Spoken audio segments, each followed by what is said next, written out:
अस्सलाम वालेकुम नाज़रीन, कैचअप क्रिकेट के एक और एपिसोड के साथ तौसीफ और मेरे साथ मौजूद हैं डॉक्टर साहब कनाडा से। तो आज हम बात करेंगे possibility of Mohammad Amir coming back into the Pakistan team specially for world cup. तो इसकी बैकग्राउंड ये है कि ऑब्वियसली हमारे पास जेन्युइन स्विंग बॉलर्स पाकिस्तान में जो वाइट बॉल से नया गेंद जेन्युइनली स्विंग करते हैं वो शाहीन शाह अफरीदी और नसीम शाह हैं। और we are one man down, वो एहसानुल्लाह हमारे इंजर्ड हो गए हैं। तो अगर हम ओवरऑल देखें तो वर्ल्ड कप अभी से तकरीबन 3-1 महीने बाद है और ढाई महीने बाद है मेरे ख्याल है। तो उसमें ये हो जाएगा कि अगर खुदा ना खास्ता हमारा एक भी इन दोनों में से एक भी इंजर्ड हो जाता तो हमारे पास गैप आ जाएगा। अब सीन इस तरह है कि 2017 में सिलेक्टर थे इंजमामुल हक और कोच थे मिकी आर्थर, और ये दोनों ही सिलेक्टर्स हैं अभी पाकिस्तान टीम के। तो डॉक्टर साहब आपसे ये सवाल है कि क्या चांसेस हैं मोहम्मद आमिर की वापसी के, गिवन द सिनेरियो कि जो लोग उनको पसंद करते हैं वो अभी हुकूमत में हैं, जो मतलब वो लोग अभी सिस्टम रन कर रहे हैं। सेकेंडली ये कि पाकिस्तान की जो डेप्थ इतनी नहीं है फास्ट बॉलिंग की, तो आप किस तरह देखते हैं, कोई चांस है आमिर की वापसी का? आमिर को लोग तो क्रिकेट खिलाना चाहते हैं, आमिर खुद नहीं खेलना चाहता। सही। ये बड़ा अजीब सा अलमिया है उसका कि जब भी उसको जरूरत पेश आती है कि बैट और बॉल से, बल्कि बॉल से आके परफॉर्म करे, तो माइक से परफॉर्म करना शुरू कर देता है। तो उसको अभी तक ये अंदाजा नहीं हो सका, इतना इतना टाइम रहने के साथ साथ 2010 की बात तो कहाँ, और 2023-13 साल तो इंसिडेंट को भी हो गए। वो आज भी बैठकर इस तरह से मुखातिब होता है यूट्यूबरों के सामने बैठकर कि वो दिल खोल के रख देता है। शायद हो सकता है कि वो जेन्युइनली ऐसा ही होगा, यकीनन। इसलिए उससे कुछ चीजें ऐसी होती हैं जो जुबान पर नहीं आनी चाहिए, वो भी बोल जाता है, जिसकी वजह से उसको गड़बड़ होती है। कहीं ना कहीं सिलेक्शन होते होते होते रह जाती है उसकी। बहुत दफा ऐसा हुआ कि हमें लगा कि अब आए सेठी साहब की दफा उन्होंने खुद ही, यूं ही सेठी साहब आए, उन्होंने कोई एक आध मैसेज किया कि एनसीए में मुझे ट्रेनिंग करनी है। उन्होंने सेठी साहब को मैसेज किया, सेठी साहब ने थम्स अप दे दिया। सेठी साहब तो सबको थम्स अप देते हैं, हम भी उनको सलाम वालेकुम करते हैं, वो वालेकुम सलाम कर देंगे। उनका तो मतलब तरीकाकार है ना, he is like kind of politician, मतलब सहाफत के पॉलिटिशियन है। तो उन्होंने उनको थम्स अप दे दिया, वो एनसीए में चले गए। अगले दिन उन्होंने बैठ के इंटरव्यू ठोक दिया आमिर खान ने कि जी ये होती है मैनेजमेंट, ऐसे मैनेजमेंट की जाती है, प्लेयरों को ऐसे इज्जत दी जाती है, ये होता है, पुराने पुराने लोग ये करते थे, वो करते थे। और भाई 2 महीने बाद सेठी साहब भी पुराने हो गए, अब क्या करोगे? अब हमारे यहाँ इतना ज़र्फ भी नहीं है लोगों का कि अगर किसी ने कुछ कह भी दिया तो हम उसको चले, मतलब दरखोरे इतना ना जाने, उसको जाने देना, लेट इट गो कर दे। लेकिन हम करते नहीं, हम कहते हैं अच्छा ठीक है, तुमने ये कहा था तो अब मेरी बारी आने दे, मैं तुम्हें देखूंगा। तो जैसे खुल के उन्होंने कहा कि जी मिसबा और वकार के साथ मैं नहीं खेलूंगा, वकार यूनुस के साथ, मतलब यार this is not the way to talk. और आज आज फिर मिसबा टेक्निकल कमेटी में बैठे हुए हैं, हो सकता है कल को हेड कोच भी आ जाए। बिल्कुल तो बिल्कुल। फिर कॉन्फ्लिक्ट, मतलब वहां प्रॉब्लम आएगा इनको। उससे लेकिन बेहतर डॉक्टर है साहब आमिर इस खेलना है।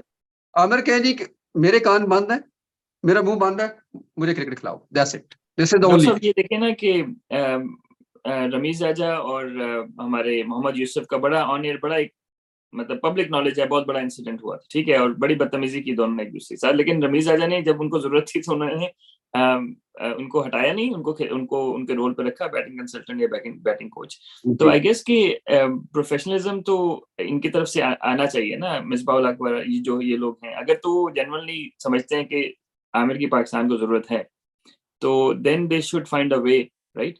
क्योंकि अगर पुराने इंसिडेंसेस को देख लें तो हमारे तो सारे ही एक दूसरे से लड़े हुए हैं, वो तो फिर क्रिकेट ही ना हो। हाँ। मतलब एक और चीज है, टेक्निकल सवाल आपसे ये है कि 2019 से अभी तक 4 साल हो गए, आमिर 50 ओवर का वनडे मैच नहीं खेला कोई, 4 डे खेला है, T20 बेतहाशा खेला है, लेकिन वनडे मैच कोई नहीं खेला। तो आपको लगता है कि that will impact as well if they consider him for selection? यार मेरा ख्याल है सब किसी हद तक तो इम्पैक्ट करेगा, लेकिन इसका ये मतलब नहीं कि he can not ball. Ball तो वो कर सकते हैं, और रिजिलियंस उसमें है, इसमें कोई शक नहीं कि आमिर को एज अ बॉलर, अगर आप बाकी सारी चीजों को हटा दे 1 मिनट के लिए और सिर्फ उसको आमिर बतौर बॉलर, तो नो डाउट ही has that capacity to bowl anyway. बाकी रही बात कि उन्होंने वनडे खेला है कि नहीं खेला, मेरे जाती तौर पर, मेरा अगर आप ओपिनियन लेना चाहते हैं तो मेरा नहीं ख्याल कि इससे इतना बड़ा फर्क पड़ता है। इसलिए कि T20 में बॉल कर रहे हैं, उसी रिजिलियंस से कर रहे हैं। और अगर फर्ज कर लें कि आप समझते हैं कि वो इतने लंबे स्पेल नहीं कर सकते, तो छोटे स्पेल करवा सकते हैं, 3 ओवर 4 ओवर का कर ले, 2 ओवर का कर ले, 2 ओवर का कर ले, जैसे भी वो डिस्ट्रीब्यूट कर सकते हैं वर्कलोड को। तो डॉक्टर मेरा नहीं साहब ख्याल कि इतना बड़ा इम्पैक्ट आएगा इस चीज से। टू बी ऑनेस्ट 4 बॉल अच्छे करने हैं नई गेंद से, बस वो 2-3 विकेट लेते और पाकिस्तान का काम हो जाएगा। क्योंकि खत्म। देखिए इंडिया में इस तरह है ना कि इंडिया सब कॉन्टिनेंट में आपने ऊपर से किसी को बड़े रन नहीं करने देना। अब इंडिया जब भी पाकिस्तान से हारा है या पाकिस्तान ने टफ टाइम दिया तो शाहीन या हमारे ऊपर के बॉलर ने या आमिर ने ऊपर से 2-3 आउट कर लिए, ठीक है। जी क्योंकि बिल्कुल। कोहली वगैरह को अगर आप पहले 5-10 रन में आउट नहीं करते फिर वो आउट नहीं होते, क्योंकि जी। विकेट तो आपको सपोर्ट नहीं करता और गेम स्विंग होता नहीं है उसके बाद। या तो अगर हम उस रिस्पेक्ट से देखें और अगर चलें आमिर को नहीं खिलाते फॉर एग्जांपल अभी, लेकिन अगर शाहीन शाह अफरीदी खुदा न खास्ता इंजर्ड हो जाते हैं तो डू यू थिंक कि we should bring back Amir in that case? मतलब अगर उसको ब्रिंग बैक करना है तो फिर हम अफरीदी के उसका इंजरी का इंतजार क्यों करें? खुदा ना खास्ता कि उसको इंजरी हो। लेकिन मैं तो कहता हूँ अगर रखना है तो फिर रखें उसको साथ। फिर उसको जी बतौर, जैसे हम तलाश कर रहे थे पहले, हम बात कर रहे थे कि हमारे पास तो तीसरा बॉलर है ही नहीं, अफरीदी के साथ नसीम शाह है, तीसरा बॉलर हमारे पास कोई नहीं है। तो क्यों ना आमिर को यहीं पे इंजेक्ट कर लिया जाए प्रॉपर तरीके से। और फिर उसकी जरूरत तो है, इसमें कोई शक नहीं। और खास तौर पर हम अभी तक हमारी जो है ना मेमोरी हमारे नाजरीन की बहुत शॉर्ट होती है। वो ये समझते हैं कि ये टी यार ये तो लड़का इतना अच्छा था, फलाना इतना था, भाई वो T20 के ही स्पेशलिस्ट है। जिस तरह की हमने हारिस रऊफ को भी इवन देखा, हमने हम्म हारिस रऊफ को मैं अभी तक भी वनडे के उस कैटेगरी में नहीं कंसिडर करता। इसलिए कि उन्होंने जब टेस्ट खिलाया गया उनको तो वो पहले ही स्पेल में फारिग हो गए। कि वो बिल्कुल। बर्डन लेना, 10 ओवर का बर्डन लेना और मुसलसल लेना काफी मुश्किल हम्म, होता है। तो बिल्कुल आमिर बिल्कुल। हैड दैट माइंड गेम जो करनी होती है। आमिर के पास वो कैपेबिलिटी है कि वो माइंड गेम कर सकता है और फिर हम्म, रेजिलियंस उसमें है। तो नो डाउट कि Aamir is the best choice.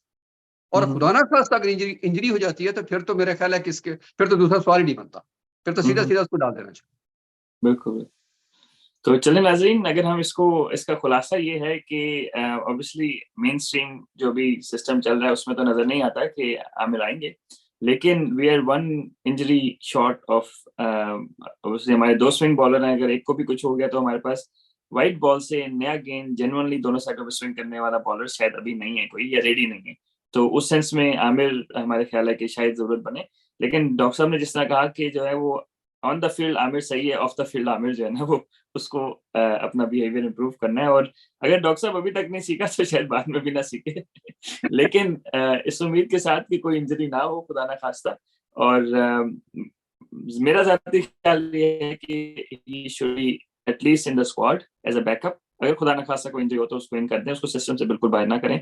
और डॉक्टर साहब कह रहे हैं कि अगर उसको खिलाना है तो फिर वो तो ऑन मेरिट तो उसकी बॉलिंग पे तो बनता है, सीधा सीधा खिला लें। तो अगेन पाकिस्तान की क्रिकेट का कुछ पता नहीं है अभी सिलेक्शन कमेटी सब कुछ चेंज हो रही है तो कोई पता नहीं आमिर साइड से आ जाए। जाती मेरी राय ये है कि उसको आना चाहिए, स्पेशली इस वर्ल्ड कप के बाद। और वर्ल्ड कप के बाद उसको भी शायद खुदा हाफिज कहते हैं और दैट्स इट। लेकिन शॉर्ट टर्म पाकिस्तान के लिए बेहतरी इसमें है कि हमारे पास एक और जेन्युइन स्विंग बॉलर हो वाइट बॉल का। तो डॉक्टर साहब कुछ ऐड करना चाहेंगे?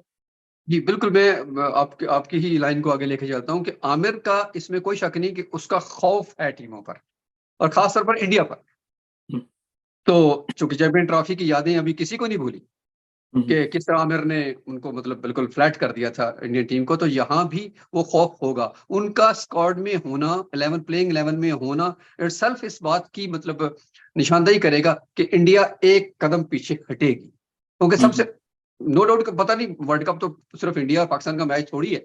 लेकिन चूंकि हम्म, हम मतलब लेते इस तरह से है ना कि पहला थ्रेट हमने इंडिया को देना है, फिर बाकियों को बाद में हैंडल कर लेंगे, ऐसा ऐसा देख लेंगे। हम्म, तो मतलब कम से कम उसका खौफ तारी रहेगा उन पर।